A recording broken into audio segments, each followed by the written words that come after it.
S 2016ರಲ್ಲಿ note ban ಆಗಿತ್ತು. ಆಗ ಜನಕ್ಕೆ ಸಾಕಷ್ಟು ಗೊಂದಲಗಳಿತ್ತು. ಸೊ ಈಗ ಅಂತಹದ್ದೇ ಗೊಂದಲಗಳಿಗೆ ಜನ ಮುಂದಾಗಬೇಕಾ ಬೇಡವಾ?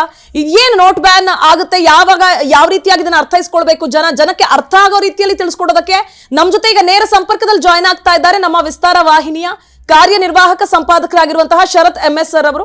ಸರ್, ಮೊದಲನೇದಾಗಿ ಜನಕ್ಕೆ ನೋಟ್ ಬ್ಯಾನ್ ಅಂದ ಕೂಡಲೇ ಒಂದು ಕ್ಷಣಕ್ಕೆ ಶಾಕ್ ಆಗ್ಬಿಡುತ್ತೆ. 2016ರ ನೆನಪು ಕಾಡುತ್ತೆ ಜನರಿಗೆ. ಮೊದಲಿಗೆ ಜನ ಏನ್ ಮಾಡ್ಬೇಕು ಸರ್? ಆತಂಕಕ್ಕೆ ಒಳಗಾಗೋದು ಬೇಡ ಅಂತ ಹೇಳ್ತಿದ್ದೀವಿ. ಸೊ ಈ ಬಗ್ಗೆ ವಿವರಿಸ್ತಾ ಹೋಗೋದಾದ್ರೆ ಸರ್. ಖಂಡಿತವಾಗಿಯೂ ಪ್ರತಿಭಾ, ಯಾವುದೇ ಕಾರಣಕ್ಕೂ ಜನ ಆತಂಕ ಪಡುವಂತ ಅಗತ್ಯ ಖಂಡಿತವಾಗಿಯೂ ಇಲ್ಲ. ನಾವು ಈ ಒಂದು ಸಂಭಾಷಣೆಯಲ್ಲಿ ಜನರಿಗೆ ಈ 2000 ರೂಪಾಯಿ ನೋಟ್ ಬ್ಯಾನ್ನ ಹಿಂದಿನ ಉದ್ದೇಶ ಏನು, ಇದರಿಂದ ಅವರಿಗೆ ಏನು ಸಮಸ್ಯೆ ಆಗುತ್ತೆ ಅಥವಾ ಸಮಸ್ಯೆ ಆಗಲ್ಲ, ಇದೆಲ್ಲವನ್ನ ನಾವು ವಿವರಿಸ್ತಾ ಹೋಗ್ತೀವಿ. ನೋಡಿ, 2016 ನವೆಂಬರ್ನಲ್ಲಿ ನೋಟ್ ಬ್ಯಾನ್ ಆಯಿತು. ನೋಟ್ ಬ್ಯಾನ್ ಆದ ತಕ್ಷಣ ಏನಾಯಿತು, ಇಡೀ ಅರ್ಥವ್ಯವಸ್ಥೆಯಲ್ಲಿ ನಗದಿನ ಕೊರತೆ ಎದುರಾಯಿತು. ಅಂದ್ರೆ ನೋಟಿನ ಚಲಾವಣೆ ಏಕಾಏಕಿ ನಿಂತೋಯ್ತು. ಆ ನೋಟಿನ ಚಲಾವಣೆ ಏಕಾಏಕಿ ನಿಂತೋಗಿದ್ದನ್ನ ಸರಿದೂಗ್ಸೋಕ್ಕೋಸ್ಕರ ಕೇಂದ್ರ ಸರ್ಕಾರ ಮತ್ತೆ RBI ಏನ್ ಮಾಡ್ತು ಅಂತ ಹೇಳಿದ್ರೆ 2000 ರೂಪಾಯಿ ನೋಟ್ಗಳನ್ನ ಅರ್ಥವ್ಯವಸ್ಥೆಗೆ ಪಂಪ್ ಮಾಡಿದ್ರು. ಬ್ಯಾಂಕ್ಗಳಿಗೆ ಯಥೇಚ್ಛವಾಗಿ 2000 ರೂಪಾಯಿ ನೋಟ್ಗಳನ್ನ ಅವರು ಪಂಪ್ ಮಾಡ್ತಾ ಹೋದ್ರು. ಪಂಪ್ ಮಾಡಿದ ನಂತರ ಏನಾಯ್ತು, ಒಂದು ಹಂತ ದಾಟಿದ ನಂತರ ಇಡೀ ಅರ್ಥವ್ಯವಸ್ಥೆಯಲ್ಲಿ ನಗದು ಹರಿವು ಸರಿಯಾಗ್ತಾ ಹೋಯ್ತು. ಈ ನಗದು ಹರಿವು ಸರಿಯಾಗ್ತಾ ಹೋದ ನಂತರ ಏನಾಯ್ತು, ಈಗ ಅದರ ಅಗತ್ಯ ಬೀಳೋದಿಲ್ಲ ಅನ್ನೋದು RBIನ ಒಂದು ವಾದ. ಈಗ ನಮಗೆ 2000 ರೂಪಾಯಿ ನೋಟ್ನ ಅಗತ್ಯ ಇಲ್ಲ, ಹಾಗಾಗಿ ಅದನ್ನ ಬ್ಯಾನ್ ಮಾಡ್ತಿದ್ದೀವಿ, ಅದರ ಅಗತ್ಯ ಇಲ್ಲ, ಅಕ್ಟೋಬರ್ 1ರಿಂದ ಜಾರಿಗೆ ಬರುವಂತೆ ಈ 2000 ರೂಪಾಯಿ ನೋಟು ಚಲಾವಣೆಯಲ್ಲಿ ಇರೋದಿಲ್ಲ, ಅದು ಬ್ಯಾನ್ ಆಗುತ್ತೆ ಅಂತೇಳಿ ಹೇಳಿದೆ. ಹಾಗಾದ್ರೆ ಬ್ಯಾನ್ ಆಗುತ್ತೆ ಅಂದ ಕೂಡಲೇ ಜನ ಆತಂಕ ಪಟ್ಕೋಬೇಕಾ, ಆ ಗೊಂದಲಕ್ಕೊಳಗಾಗಬೇಕಾ ಅಂತ ಹೇಳಿದ್ರೆ ಖಂಡಿತವಾಗಿಯೂ ಇಲ್ಲ. ಈಗ ಉದಾಹರಣೆಗೆ ನನ್ನ ಹತ್ರ 2000 ರೂಪಾಯಿ ನೋಟ್ ಇದೆ ಅಂತೇಳಿ ನಾನು ಭಾವಿಸ್ಕೊಳ್ಳಿ. ಈಗ ಸಾಮಾನ್ಯ ನನಗೆ ಒಂದು 20,000 ರೂಪಾಯಿ ವರ್ತು ನನಗೆ 2000 ರೂಪಾಯಿ ನೋಟ್ಗಳಿದೆ. ಹಾಗಾದ್ರೆ ನಾನು ಏನ್ ಮಾಡ್ಬೇಕು ಅಂತ ಕೇಳಿದ್ರೆ, ನಾನು ನೇರವಾಗಿ ನಾನು ಯಾವ ಅಕೌಂಟ್ ಇದೆ, ನನಗೆ ಯಾವ ಬ್ಯಾಂಕ್ ಅಕೌಂಟ್ ಇದೆ ಆ ಬ್ಯಾಂಕ್ ಅಕೌಂಟ್ಗೆ ಹೋಗಿ ಆ 20,000 ರೂಪಾಯಿ ವರ್ತ್ 2,000 ರೂಪಾಯಿ ನೋಟ್ ಇದೆಯಲ್ಲ ಅದನ್ನ ಡೆಪಾಸಿಟ್ ಮಾಡಿ ನಂತರದಲ್ಲಿ ನಾನು ಅದಕ್ಕೆ ಎಕ್ಸ್ಚೇಂಜ್ ಮಾಡ್ಕೋಬಹುದು, ಬೇರೆ ನೋಟ್ಗಳನ್ನ ಅದಕ್ಕೆ ಪ್ರತಿಯಾಗಿ ಪಡ್ಕೋಬಹುದು. ಇಲ್ಲ ಅಂದ್ರೆ ಡೆಪಾಸಿಟ್ ಮಾಡಿದ್ರೆ ಆ ಮೊತ್ತದ ಹಣ ನನ್ನ ಅಕೌಂಟ್ ಅಲ್ಲಿ ಅದು ರಿಫ್ಲೆಕ್ಟ್ ಆಗುತ್ತೆ. ಇಷ್ಟೇನೆ ಹೊರತು ಇದಕ್ಕಿಂತ ಹೆಚ್ಚಿಗೆ ಆತಂಕ ಪಟ್ಕೊಳ್ಳುವಂಥದ್ದು ಯಾವುದೂ ಇಲ್ಲ. ಈಗೇನಂತ ಹೇಳಿದ್ರೆ ಮೇ 23ರಿಂದ ಈ ನೋಟು ಬದಲಾವಣೆಗೆ ಅವಕಾಶವನ್ನ ಕಲ್ಪಿಸ್ತಾರೆ. ಈ ನೋಟು ಬದಲಾವಣೆಗೆ ಮೇ 23ರಿಂದ ಅವಕಾಶ ಕಲ್ಪಿಸಿದ ನಂತರದಲ್ಲಿ ಏನಾಗ್ತದೆ, ಆ ನಂತರದಲ್ಲಿ ಬ್ಯಾಂಕ್ಗೆ ಹೋಗಿ ನಾವು ನೋಟು ಏನು ಬದಲಾಯಿಸ್ಕೋಬಹುದು. ಆ ಪ್ರಕ್ರಿಯೆಗೆ ಚಾಲನೆ ಸಿಗುತ್ತೆ. ಯಾರ್ಯಾರ ಹತ್ರ 2000 ರೂಪಾಯಿ ನೋಟ್ ಇದೆ ಅದನ್ನ ಹೋಗಿ ಅವರು ಡೆಪಾಸಿಟ್ ಮಾಡಿ ಅವರು ಬದಲಾವಣೆಯನ್ನ ಮಾಡ್ಕೋಬಹುದು. ಅಂದ್ರೆ ಒಂದು ಸತಿಗೆ 20,000 ರೂಪಾಯಿ ವರ್ತ್ ಡೆಪಾಸಿಟ್ ಅನ್ನ ಮಾತ್ರ ಮಾಡಬಹುದು. ಅಂದ್ರೆ ಎಕ್ಸ್ಚೇಂಜ್ 20,000 ರೂಪಾಯಿ ವರ್ತ್ ನೋಟನ್ನ ಮಾತ್ರ ಮಾಡ್ಕೊಡ್ತಾರೆ. ಆ ಕಾರಣಕ್ಕೆ ಇಲ್ಲಿ ಒಂದು ಚಾಲೆಂಜ್ ಬರ್ಬೋದು, ಬಿಟ್ರೆ ಬೇರೆ ಯಾವುದೇ ಸಮಸ್ಯೆ ಆಗೋದಿಲ್ಲ. ಮತ್ತೆ ಏನ್ ಸೂಚನೆಯನ್ನ RBI ಕೊಟ್ಟಿದೆ ಅಂತ ಹೇಳಿದ್ರೆ, ಹೊಸದಾಗಿ ಯಾರಿಗೂ ಕೂಡ 2,000 ರೂಪಾಯಿ ನೋಟ್ಗಳನ್ನ ವಿತರಣೆ ಮಾಡಬೇಡಿ ಅಂತೇಳಿ ಬ್ಯಾಂಕ್ಗಳಿಗೆ ಈಗ ಆಲ್ರೆಡಿ RBI ಸೂಚನೆಯನ್ನ ಕೊಟ್ಟಿದೆ. ಮತ್ತೆ ಇನ್ನೊಂದು ಗಮನಿಸಬೇಕಾದ ಅಂಶ ಏನು ಅಂತ ಹೇಳಿದ್ರೆ, 2,000 ರೂಪಾಯಿ ನೋಟ್ಗಳನ್ನ ಪ್ರಿಂಟ್ ಮಾಡೋದನ್ನ 2018-19ನೇ ಸಾಲಿನಲ್ಲೇ ನಿಲ್ಲಿಸ್ಬಿಟ್ಟಿದ್ದಾರೆ. ಹಾಗಾಗಿ ಅದು ಆಲ್ರೆಡಿ ಚಲಾವಣೆ ಕಡಿಮೆ ಆಗಿದೆ 2,000 ರೂಪಾಯಿ ನೋಟ್ಗಳು. ಹಾಗಾಗಿ ಜನ ಹೆಚ್ಚು ಆತಂಕ ಪಟ್ಕೊಳ್ಳುವಂತ ಅಗತ್ಯ ಇಲ್ಲ ಇಲ್ಲಿ. ಬಟ್ ಏನ್ ಮಾಡಬೇಕು ಅಂತ ಹೇಳಿದ್ರೆ, ಸೆಪ್ಟೆಂಬರ್ 30ರ ಒಳಗಾಗಿ ಅವರ ಬಳಿ ಇರುವಂತಹ ನೋಟ್ಗಳನ್ನ ಬದಲಾಯಿಸ್ಕೊಳ್ಳುವಂಥದ್ದು ಮಾಡಬೇಕು. ಹಾಗಾದ್ರೆ ಈಗ 2,000 ರೂಪಾಯಿಗೆ ಸದ್ಯಕ್ಕೆ ಮಾನ್ಯತೆ ಇಲ್ವಾ ಅಂತ ನೀವು ಕೇಳಿದ್ರೆ, 2,000 ರೂಪಾಯಿಗೆ ಮಾನ್ಯತೆ ಇದೆ. ಈಗ ನಂಗೆ ಯಾರೋ 2,000 ರೂಪಾಯಿ ಕೊಟ್ರೆ ನಾನು ಈಸ್ಕೋಬೇಕಾ ಬೇಡವಾ, ಅದಕ್ಕೆ ಮಾನ್ಯತೆ ಇದೆಯಾ ಇಲ್ವಾ ಅಂತ ನೀವು ಕೇಳಿದ್ರೆ ಖಂಡಿತವಾಗಿಯೂ ಮಾನ್ಯತೆ ಇದೆ, ನಾನು ಈಸ್ಕೋಬಹುದು. ಆದ್ರೆ ನಾನು ಮಾಡಬೇಕಾದ ಒಂದೇ ಒಂದು ಕೆಲಸ ಏನು ಅಂತ ಹೇಳಿದ್ರೆ, ನಾನು ಅದನ್ನ ಅಂದ್ರೆ ಸೆಪ್ಟೆಂಬರ್ 30ರ ಒಳಗಾಗಿ ನನ್ನ ಬ್ಯಾಂಕ್ ಅಕೌಂಟ್ಗೆ ಹೋಗಿ ಅದನ್ನ ಡೆಪಾಸಿಟ್ ಮಾಡಿ ಬರಬೇಕು. ನೋಡಿ, RBIನ ಒಂದು ಪ್ರೆಸ್ ನೋಟ್ ಏನಿದೆ, ಅದರ ಪ್ರೆಸ್ ರಿಲೀಸ್ ಏನಿದೆ, ಅದನ್ನ ನಾನು ಹೇಳ್ತೀನಿ. ಇಲ್ಲಿ ನೋಡಿ, ಕ್ಲೀನ್ ನೋಟ್ ಪಾಲಿಸಿ ಅಂತ ಹೇಳಿ ಇದೆ. ಈ ಕ್ಲೀನ್ ನೋಟ್ ಪಾಲಿಸಿ ಅಂಡರ್ ನಾವು ಇದನ್ನ ಮಾಡಿದೀವಿ ಅಂತೇಳಿ RBI ಹೇಳ್ತಿದೆ. ಆದ್ರೆ ಕೆಲವು ರಾಷ್ಟ್ರೀಯ ಮಾಧ್ಯಮಗಳ ಮೂಲದ ಪ್ರಕಾರ ಅದೇನಿದೆ ಅಂತ ಹೇಳಿದ್ರೆ, ಅರ್ಥವ್ಯವಸ್ಥೆಯಲ್ಲಿ 2,000 ರೂಪಾಯಿಯ ನಕಲಿ ನೋಟ್ಗಳ ಸಂಖ್ಯೆ ಜಾಸ್ತಿ ಆಗಿದೆ, ಆ ಕಾರಣದಿಂದ ಇದನ್ನ ಬ್ಯಾನ್ ಮಾಡಲಾಗಿದೆ. 2,000 ರೂಪಾಯಿ ನೋಟ್ ಅನ್ನ ರದ್ದು ಮಾಡುವಂತ ಪ್ರಕ್ರಿಯೆಯನ್ನ RBI ಶುರು ಮಾಡಿದೆ ಅಂತ ಹೇಳಿ ನಮಗೆ ಮೂಲಗಳಿಂದ, ರಾಷ್ಟ್ರೀಯ ಮಾಧ್ಯಮಗಳಿಂದ ಮಾಹಿತಿ ಸಿಗ್ತಾ ಇದೆ. ಹಾಗಾದ್ರೆ ಏನ್ ಸಮಸ್ಯೆ ಎದುರಾಗುತ್ತೆ ಅಂತೇಳಿ ನೀವು ಕೇಳಿದ್ರೆ, ಈಗ ಉದಾಹರಣೆಗೆ ನಾನು ದೊಡ್ಡ ಪ್ರಮಾಣದಲ್ಲಿ ಯಾವುದೋ ವ್ಯಕ್ತಿ XYZ ಅನ್ನೋ ವ್ಯಕ್ತಿ ದೊಡ್ಡ ಪ್ರಮಾಣದಲ್ಲಿ ಬ್ಲ್ಯಾಕ್ ಮನಿಯನ್ನ ಇಟ್ಕೊಂಡು ಅವನು 2,000 ರೂಪಾಯಿ ಡಿನಾಮಿನೇಷನ್ ಇರುವಂತಹ ನೋಟ್ಗಳನ್ನೇ ಆತ ಇಟ್ಕೊಂಡಿದ್ರೆ ಆತನಿಗೆ ಎಕ್ಸ್ಚೇಂಜ್ ಮಾಡ್ಕೊಳ್ಳಿಕ್ಕೆ ಬಹಳ ದೊಡ್ಡ ಸವಾಲು ಎದುರಾಗುತ್ತೆ. ಯಾಕೆಂದ್ರೆ ನನ್ನ ಹತ್ರ ಇರೋ ಹಣಕ್ಕೆ ನಾನು ಪ್ರೂಫ್ ಕೊಟ್ಟು ಮಾತ್ರ ನಾನು ಎಕ್ಸ್ಚೇಂಜ್ ಮಾಡ್ಕೋಬಹುದು. ಅನಿಯಮಿತವಾಗಿ ಬಹಳ ದೊಡ್ಡ ಮೊತ್ತದ ಹಣ ನನ್ನ ಹತ್ರ ಇದೆ ಅಂತ ಹೇಳಿದ್ರೆ ಅದನ್ನ ಸುಲಭದಲ್ಲಿ ಬ್ಯಾಂಕು ದಾಖಲೆಗಳಿಲ್ಲದೆ ಬದಲಾವಣೆ ಮಾಡ್ಕೊಡೋದಿಲ್ಲ. ಹಾಗಾಗಿ ಫೇಕ್ ನೋಟ್ಗಳನ್ನ ಸೆದೆ ಬಡಿಲಿಕ್ಕೆ, ಫೇಕ್ ನೋಟ್ಗಳನ್ನ ಹತ್ತಿಕ್ಲಿಕ್ಕೆ ಈ ಪ್ರಯತ್ನಕ್ಕೆ RBI ಮುಂದಾಗಿದೆ ಅಂತ ಹೇಳಿ ರಾಷ್ಟ್ರೀಯ ಮಟ್ಟದಲ್ಲಿ ಆರ್ಥಿಕ ವಿಶ್ಲೇಷಕರು ವಿಶ್ಲೇಷಣೆಯನ್ನ ಮಾಡ್ತಿದ್ದಾರೆ. ಈ ಲೆಕ್ಕಾಚಾರ ನೋಡಿದಾಗ ಅರ್ಥವ್ಯವಸ್ಥೆಯಲ್ಲಿ ಇರ್ತಕ್ಕಂಥ ಒಂದಷ್ಟು ಫೇಕ್ ನೋಟ್ಗಳನ್ನ ಇದನ್ನ ರೂಲ್ ಔಟ್ ಮಾಡೋ ಒಂದು ಪ್ರಯತ್ನದಲ್ಲಿ ಇದು ಒಂದಿಷ್ಟು ಫಲವನ್ನ ಕಾಣಬಹುದು. ಮತ್ತೆ ದೊಡ್ಡ ಮೊತ್ತದ ನೋಟ್ಗಳನ್ನ ಬ್ಯಾನ್ ಮಾಡೋದ್ರಿಂದ ಭ್ರಷ್ಟಾಚಾರವನ್ನ ಒಂದು ಹಂತಕ್ಕೆ ತಡೆಗಟ್ಟಬಹುದು ಅನ್ನೋ ಬೇಡಿಕೆ ಕೂಡ ಜನಸಾಮಾನ್ಯರಲ್ಲಿತ್ತು. ಅದಕ್ಕೂ ಕೂಡ ಒಂದು ಹಂತದ ಇದು ಸಿಕ್ಕಿದೆ, ಮಾನ್ಯತೆ ಸಿಕ್ಕಿದೆ ಅಂತ ಹೇಳಿ ನಾವು ಇದನ್ನ ವಿಶ್ಲೇಷಣೆ ಮಾಡಬಹುದು. ಪ್ರತಿಭಾ ಸರ್, ಈಗ ಒಂದ್ ಕಡೆ ನೀವು ಹೇಳ್ದಾಗೆ 2016ರಲ್ಲೂ ಕೂಡ ಇದೇ ರೀತಿ ಮುಖಬೆಲೆಗಳ 1,000 ರೂಪಾಯಿ ನೋಟ್ ಬ್ಯಾನ್ ಆಯ್ತು. ಆಗ್ಲೂ ಕಳ್ಳಸಂತೆಯಲ್ಲಿರುವಂತಹ ದುಡ್ಡುಗಳನ್ನ ಹೊರತೆಗೆಯೋದಕ್ಕೆ ಇದು ಹೆಲ್ಪ್ಫುಲ್ ಆಯ್ತು ಅನ್ನೋದನ್ನ ನೋಡಿದ್ವಿ. ಬಟ್ ಎಷ್ಟರ ಮಟ್ಟಿಗೆ ಆ ಒಂದು ಪ್ರಮಾಣ ಇದೆಯಲ್ಲ ಸರ್, ಆ ಗ್ರಾಫ್ ಅನ್ನ ನಾವೆಲ್ಲೂ ನೋಡ್ಲೇ ಇಲ್ಲ. ಬಟ್ ಈಗ ಅದಾಗುತ್ತಾ ಅನ್ನೋ ನಿರೀಕ್ಷೆ ಇಟ್ಕೊಳ್ಬೋದಾ ಸರ್ ಈ ಸಂದರ್ಭದಲ್ಲಿ 2,000 ಮುಖಬೆಲೆ ನೋಟ್ ಬ್ಯಾನ್ ಆದ್ರೆ? ಏನಾಗುತ್ತೆ ಈಗ ನೋಡಿ, ಸಹಜವಾಗಿ ಯಾವುದೋ XYZ ವ್ಯಕ್ತಿ ಹತ್ರ 1 ಕೋಟಿ ರೂಪಾಯಿ ಮೊತ್ತದ 2,000 ರೂಪಾಯಿ ನೋಟ್ ಇತ್ತು ಅಂತ ಇಟ್ಕೊಳ್ಳಿ. ಈ ಕ್ಷಣದಲ್ಲಿ ಆತನ ಹತ್ರ ಇದೆ.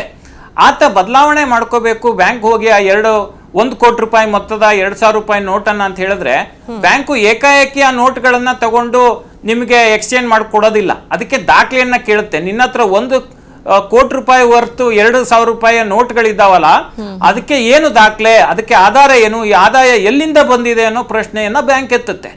ಎಲ್ಲಿಂದ ಬಂದಿದೆ ಅನ್ನೋ ಪ್ರಶ್ನೆ ಎತ್ತಿದಾಗ ನೀವು ದಾಖಲೆ ಒದಗಿಸಿದ್ರೆ ಸಮಸ್ಯೆ ಇಲ್ಲ. ದಾಖಲೆ ಒದಗಿಸ್ತಾ ಇದ್ರೆ ಅದನ್ನ ಹೇಗೆ ಎಕ್ಸ್ಚೇಂಜ್ ಮಾಡ್ತೀರಿ ಅನ್ನೋ ಒಂದು ದೊಡ್ಡ ಪ್ರಶ್ನೆ ಎದುರಾಗುತ್ತೆ. ಹಾಗಾಗಿ ಸಹಜವಾಗೇನೆ ಒಂದಿಷ್ಟು ವ್ಯವಸ್ಥೆಯಲ್ಲಿ ಇದು ಸುಧಾರಣೆ ಆಗುತ್ತೆ ಅಂತ ಹೇಳ್ಬೋದು. ಆದ್ರೆ ಒಟ್ಟಾರೆ ವ್ಯವಸ್ಥೆಯಲ್ಲಿ ನೋಡ್ಕೊಂಡಾಗ ಈ ನೋಟ್ ಬ್ಯಾನ್ ಅನ್ನುವಂಥದ್ದು ಈ ಫೇಕ್ ನೋಟ್ಗಳನ್ನ ತಡೆಗಟ್ಟೋ ನಿಟ್ಟಿನಲ್ಲಿ ಬಹಳ ದೊಡ್ಡ ಸುಧಾರಣೆಯನ್ನು ಇನ್ನೂ ತರೋಕೆ ಸಾಧ್ಯ ಆಗಿಲ್ಲ ಅಂತೇಳಿ ನಾವು ವಿಶ್ಲೇಷಣೆಯನ್ನ ಮಾಡಬಹುದು. ಪ್ರತಿಭಾ ಸರ್, ಈಗ ಒಂದ್ ಕಡೆ 2,000 ರೂಪಾಯಿ ನೋಟ್ ಬ್ಯಾನ್ ಆದ್ರೆ ನಮ್ಗೆ ಉಳಿಯೋದು ಕೇವಲ 500 ರೂಪಾಯಿ ಮುಖಬೆಲೆ ನೋಟ್ಗಳಷ್ಟೇ. ಇಲ್ಲಿ ಅಟ್ಲೀಸ್ಟ್ 1,000 ರೂಪಾಯಿ ನೋಟ್ ಬ್ಯಾನ್ ಆದಾಗಲೇ ವಿರೋಧ ಪಕ್ಷಗಳು ವಿರೋಧ ಮಾಡಿದ್ವು. ಇದು ಯಾವ ಒಂದು ಉದ್ದೇಶಕ್ಕಾಗಿ ಅನ್ನುವಂಥ ಆಕ್ರೋಶ ಹೊರಹೊಮ್ಮಿತ್ತು. ಈಗ 500 ರೂಪಾಯಿ ಮುಖಬೆಲೆ ನೋಟ್ಗಳೇ ಸಾಕಾಗತ್ತಾ ಅಂತ ಸರ್? ಈಗ ಒಂದಷ್ಟು ಹೆಚ್ಚಿನ ನಂಬರ್ಸ್ ಇಲ್ಲಿರುವಂತಹ ನೋಟ್ಗಳಿದ್ರೆ ಬಹುಶಃ ಜನಕ್ಕೂ ಕೂಡ ಅದನ್ನ ಇಟ್ಕೊಳ್ಳೋದಕ್ಕೆ ಅಂದ್ರೆ ಹೆವಿ ಆಗದೆ ಇರೋ ರೀತಿಯಾಗಿ ನಾವು 2,000 ರೂಪಾಯಿ ಬಂದಾಗ 10,000ಕ್ಕೆ 5 ನೋಟು ಒಂದ್ ರೀತಿ ಖುಷಿಯ ವಿಚಾರ, ಮತ್ತೊಂದು ಕಡೆ ಚೇಂಜ್ ಸಿಗಲ್ಲ ಅನ್ನೋ ಒಂದು ಅಭಾವ. ಸೊ ಇದನ್ನ ಯಾವ ರೀತಿ ಸರಿದೂಗಿಸುತ್ತೆ ಅಂತ ಸರ್ ಕೇಂದ್ರ ಸರ್ಕಾರ ಅಥವಾ RBI? ಏನಾಗುತ್ತೆ, ದೊಡ್ಡ ಮೊತ್ತದ ನೋಟ್ಗಳನ್ನು ಇಟ್ಟಾಗ ಭ್ರಷ್ಟಾಚಾರ ಮಾಡೋದು ಬಹಳ ಸುಲಭ. ಯಾಕೆಂತ ಹೇಳಿದ್ರೆ ದೊಡ್ಡ ಮೊತ್ತದ ಹಣವನ್ನ ಹಂಚೋದಕ್ಕೆ ಸುಲಭ. ಈಗ ಯಾವುದೋ ಒಂದು ವ್ಯವಸ್ಥೆಯಲ್ಲಿ 4-6 ಜನಕ್ಕೆ ಹಂಚಬೇಕು ಅಂದ್ರೆ ಸಣ್ಣ ಪ್ರಮಾಣದಲ್ಲಿ ನಾನು ಅದನ್ನು ತಗೊಂಡು ಹೋಗಿ ಜಾಸ್ತಿ ಮೊತ್ತವನ್ನ ಹೆಚ್ಚು ಜನರಿಗೆ ಹಂಚಬಹುದು. ಈ ಕಾರಣದಿಂದ ನೋಡಿದ್ರೆ ಈಗೇನಂತ ಹೇಳಿದ್ರೆ ಇದನ್ನ ರದ್ದು ಮಾಡುವಂಥದ್ದು ಒಂದು ಸ್ವಾಗತಾರ್ಹ ಬೆಳವಣಿಗೆ ಅಂತೇಳಿ ಹೇಳ್ಬೋದು. ಮತ್ತೆ ನಾವು ಇನ್ನೊಂದು ಅರ್ಥ ಮಾಡ್ಕೋಬೇಕು ಪ್ರತಿಭಾ, ಏನಂತ ಹೇಳಿದ್ರೆ ಇವಾಗ ಡಿಜಿಟಲ್ ಟ್ರಾನ್ಸಾಕ್ಷನ್ಸ್ ಅನ್ನೋದು ಬಹಳ ದೊಡ್ಡ ಮಟ್ಟದಲ್ಲಿ ಆಗ್ತಾ ಇದೆ. ಈಗ ಡೈರೆಕ್ಟ್ ಬೆನಿಫಿಟ್ ಟ್ರಾನ್ಸ್ಫರ್, ಈ ಕೇಂದ್ರ ಸರ್ಕಾರದ ಎಲ್ಲ ಯೋಜನೆಗಳು ಕೂಡ ಏನಂತ ಹೇಳಿದ್ರೆ ನೇರವಾಗಿ ಬ್ಯಾಂಕ್ ಅಕೌಂಟ್ಗೆ, ಜನ್ಧನ್ ಬ್ಯಾಂಕ್ ಅಕೌಂಟ್ಗಳಿಗೆ ಬರ್ತಿದಾವೆ. ಒಂದನೇದು. ಎರಡನೇದೇನು ಅಂತ ಹೇಳಿದ್ರೆ ನೀವು ಯಾವುದೋ ಟ್ರಾನ್ಸಾಕ್ಷನ್ ಮಾಡಬೇಕು UPI ಮೂಲಕ ಮಾಡ್ತೀವಿ. ನಾವು ಎಮರ್ಜೆನ್ಸಿಗೆ ಒಂದು 500 ರೂಪಾಯಿ 1,000 ರೂಪಾಯಿ ಜೇಬಲ್ಲಿ ಇಟ್ಕೋತೀವಿ ಬಿಟ್ರೆ ಇವತ್ತಿನ ಬಹುತೇಕ ಹೊಸ ತಲೆಮಾರಿನ ಯುವಕರೇನಿದ್ದಾರೆ ಅವರೆಲ್ಲರೂ ಕೂಡ UPI ಟ್ರಾನ್ಸಾಕ್ಷನ್ ಅನ್ನ ಬಹಳ ದೊಡ್ಡ ಮಟ್ಟದಲ್ಲಿ ಮಾಡ್ತಿದ್ದಾರೆ. ಹಾಗಾಗಿ ನಿಮಗೆ ಎಷ್ಟು ಮೊತ್ತದ ನೋಟ್ಗಳು ಇದಾವೆ ಅರ್ಥವ್ಯವಸ್ಥೆಯಲ್ಲಿ ಅನ್ನೋದು ಬಹಳ ದೊಡ್ಡ ವಿಷಯ ಆಗ್ಲಿಕ್ಕಿಲ್ಲ. ಮತ್ತೆ ನೀವು ನೋಡ್ಬೋದು ಎಲ್ಲಿಂದ ಎಲ್ಲಿಗೆ ಟ್ರಾನ್ಸ್ಫರ್ ಮಾಡ್ಬೇಕಾದ್ರೂ ಈಗ ನೆಫ್ಟ್ ಇದೆ, 24 ಅವರ್ಸ್ ನೀವು ನೆಫ್ಟ್ ಮಾಡ್ಬೋದು. IMPS ಇಮಿಡಿಯೇಟ್ ಪೇಮೆಂಟ್ ಟ್ರಾನ್ಸ್ಫರ್ ಇದೆ.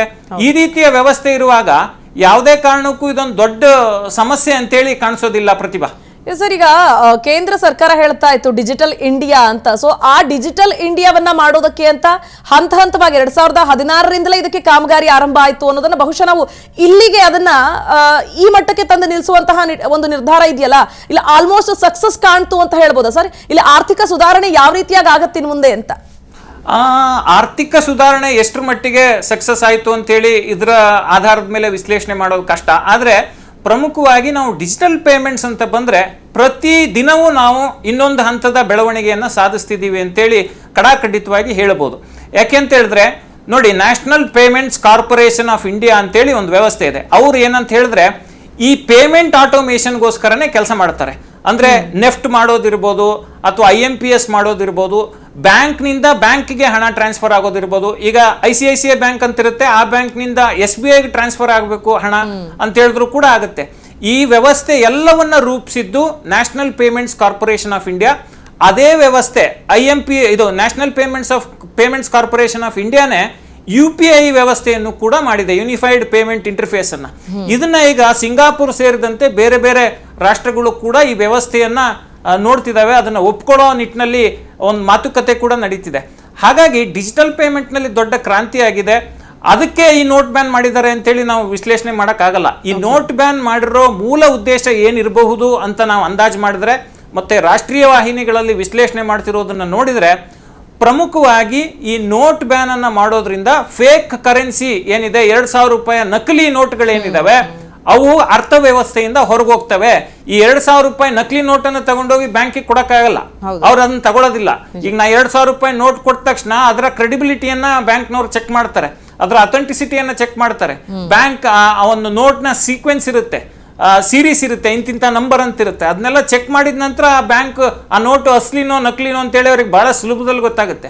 ಹಾಗಾಗಿ ಈ ನಕಲಿ ನೋಟ್ಗಳನ್ನ ರದ್ದು ಮಾಡಲಿಕ್ಕೆ ಮತ್ತೆ ಇನ್ನೊಂದೇನಂತ ಹೇಳಿದ್ರೆ ಅರ್ಥವ್ಯವಸ್ಥೆಯಲ್ಲಿ ಈಗ ಸಾಕಷ್ಟು ಹಣ ಇದೆ, ಬೇರೆ ಬೇರೆಯ ನೋಟ್ನ ಡಿನಾಮಿನೇಷನ್ಸ್ಗಳು ಇದ್ದಾವೆ. ಹಾಗಾಗಿ ಹೊಸದಾಗಿ ನಾವು ಈ 2,000 ರೂಪಾಯಿಯನ್ನ ಚಲಾವಣೆಯಲ್ಲಿ ಇಟ್ಕೊಳ್ಳಿಕ್ಕೆ ಅಗತ್ಯ ಇಲ್ಲ ಅಂತೇಳಿ 2016ರಲ್ಲಿ ಚಲಾವಣೆಗೆ ಬಂದಿದ್ದನ್ನ 2018ರಲ್ಲೇ ನಾವು ನಿಲ್ಲಿಸಿದ್ದೀವಿ. ಈಗ ದೊಡ್ಡ ಮೊತ್ತದ ಚಲಾವಣೆಯಲ್ಲಿ ಇರ್ತಕ್ಕಂಥ 2,000 ರೂಪಾಯಿ ನೋಟ್ಗಳು ಈಗ ಆಲ್ರೆಡಿ ಅರ್ಥವ್ಯವಸ್ಥೆಯಿಂದ ಹೊರಗಿವೆ ಅನ್ನೋದನ್ನ RBIನೇ ಈ ದಾಖಲೆ ಹೇಳ್ತಿದೆ. ಪ್ರತಿಭಾ, ಓಕೆ, ಥ್ಯಾಂಕ್ ಯು ಸರ್. ಜನಕ್ಕೆ ಅರ್ಥ ಆಗೋ ರೀತಿಯಲ್ಲಿ ಆತಂಕ ಪಡೋದು ಬೇಡ ಅನ್ನೋದ್ರ ಕುರಿತಾಗಿ ಸಾಕಷ್ಟು ಮಾಹಿತಿಯನ್ನ ತಿಳಿಸ್ಕೊಟ್ರಿ. ಧನ್ಯವಾದಗಳು ಸರ್. ಪ್ರತಿಭಾ, ನಾನು ಲಾಸ್ಟ್ ಪಾಯಿಂಟ್ ನ ಹೇಳ್ತೀನಿ. ಪ್ರಮುಖವಾಗಿ ಏನು ಅಂತ ಹೇಳಿದ್ರೆ 2-3 ವಿಷಯಗಳನ್ನ ಜನರು ನೆನ್ಪಿಟ್ಕೋಬೇಕು. ಒಂದನೇದು, ಈ 2,000 ರೂಪಾಯಿ ನೋಟ್ ಬ್ಯಾನ್ ಆಗಿರೋದಕ್ಕೆ ತಲೆ ಕೆಡಿಸ್ಕೋಬೇಕಾ? ಖಂಡಿತ ಇಲ್ಲ. ನಿಮ್ಮ ಹತ್ರ 2,000 ರೂಪಾಯಿ ನೋಟ್ ಎಷ್ಟಿದೆ ಅದನ್ನ ತಗೊಂಡೋಗಿ ನಿಮ್ಮ ಬ್ಯಾಂಕಿಗೆ ಕೊಡಿ. ಬ್ಯಾಂಕ್ ಅಲ್ಲಿ ಡೆಪಾಸಿಟ್ ಮಾಡಿದ್ರೆ ಅದ್ರ ಮೊತ್ತದ ಏನಿದೆ ಆ ಮೊತ್ತದ ಹಣವನ್ನ ನಿಮ್ಮ ಅಕೌಂಟ್ ಕ್ರೆಡಿಟ್ ಮಾಡ್ತಾರೆ, ಇಲ್ಲ ಆ ಮೊತ್ತದ ಬೇರೆ ನೋಟ್ಗಳನ್ನು ಕೊಡ್ತಾರೆ. ಇದು ಯಾವಾಗ ಜಾರಿಗೆ ಬರುತ್ತೆ? ಮೇ 23ರಿಂದ ಜಾರಿಗೆ ಬರುತ್ತೆ. ಮೇ 23ರಿಂದ ನೀವು ನೋಟ್ಗಳನ್ನ ಬ್ಯಾಂಕ್ ಹೋಗಿ ಬದಲಾಯಿಸ್ಕೋಬಹುದು. ಎಷ್ಟು ಮೊತ್ತದ ಹಣವನ್ನ ಬದಲಾಯಿಸ್ಕೋಬಹುದು? ಒಂದು ಸಾರಿಗೆ 20,000 ರೂಪಾಯಿ ಮೊತ್ತದ ಹಣವನ್ನ ಬದಲಾವಣೆ ಮಾಡ್ಕೋಬಹುದು. ಎಲ್ಲಿ ತನಕ ಬದಲಾವಣೆ ಮಾಡ್ಕೋಬಹುದು? ಸೆಪ್ಟೆಂಬರ್ 30ರ ತನಕ 2,000 ರೂಪಾಯಿ ನೋಟ್ಗಳನ್ನ ಬ್ಯಾಂಕ್ಗಳಿಗೆ ಹೋಗಿ ಬದಲಾವಣೆ ಮಾಡ್ಕೊಳ್ಳಿಕ್ಕೆ ಅವಕಾಶ ಇದೆ. ಅಕ್ಟೋಬರ್ 1ರಿಂದ 2,000 ರೂಪಾಯಿ ನೋಟ್ಗೆ ಮಾನ್ಯತೆ ಇರೋಲ್ಲ. ಇದನ್ನ ನೆನ್ಪಿಟ್ಕೊಳ್ಳಿ. ಅಕ್ಟೋಬರ್ 1ಕ್ಕೆ ತಗೊಂಡೋಗಿ ನೀವು ಬ್ಯಾಂಕಲ್ಲಿ ನನ್ನ ಹತ್ರ 2,000 ರೂಪಾಯಿ ನೋಟ್ ಇದೆ ಅಂತ ಹೇಳಿದ್ರೆ ಅವ್ರು ತಗೊಳ್ಳೋದಿಲ್ಲ. ಅದು ಮಾನ್ಯ ಆಗಿರೋ ನೋಟ್ ಆದ್ರೂ ಕೂಡ ತೆಗೆದುಕೊಳ್ಳೋದಿಲ್ಲ.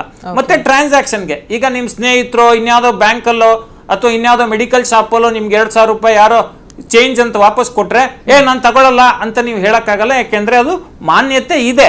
ಮಾನ್ಯತೆ ಎಲ್ಲಿ ತನಕ ಇದೆ? ಸೆಪ್ಟೆಂಬರ್ 30ರ ತನಕ ಇದೆ. ಇವಿಷ್ಟು ವಿಚಾರಗಳನ್ನ ನೆನ್ಪಿಟ್ಕೊಂಡ್ರೆ ಯಾವುದೇ ಸಮಸ್ಯೆ ಇಲ್ಲದೆ ಈ ವ್ಯವಸ್ಥೆಯನ್ನ ನಿಭಾಯಿಸಿಕೊಂಡು ಈ ಒಂದು ಬದಲಾವಣೆಗೆ ನಾವು ಒಪ್ಕೊಂಡು ಹೋಗ್ಬೋದು. ಪ್ರತಿಭಾ, ಓಕೆ, ಥ್ಯಾಂಕ್ ಯು ಸರ್. ಸಾಕಷ್ಟು ಮಾಹಿತಿನ ತಿಳಿಸ್ಕೊಟ್ರಿ, ಜನಕ್ಕೆ ಅರ್ಥ ಆಗೋ ರೀತಿಯಲ್ಲಿ. ಧನ್ಯವಾದ.